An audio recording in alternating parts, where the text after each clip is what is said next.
మొదటి నుంచి ఆ ఇంగ్లీష్ మాట్లాడటం, ఆ ఇంగ్లీష్ మాట్లాడే వాళ్ళని గౌరవించడం అనేది మనకు విద్యార్థి దశ నుండి అలవాటైపోయింది.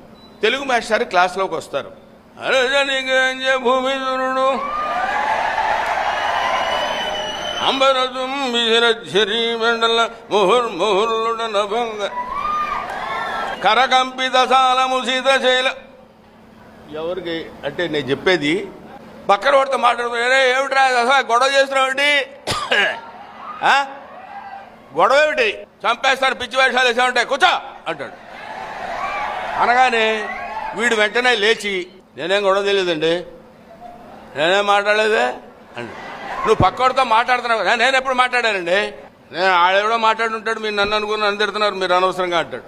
ఇది తెలుగు మాస్టర్కి వెంటనే సమాధానం చెప్పగలడు.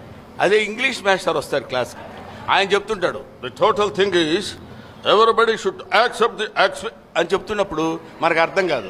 అర్థం కాక వాడు ఏదో పక్కనోడితో మాట్లాడతాడు, you making hell of noise there idiot, don't make noise, sit down, I am not, ఇంకా రాదు.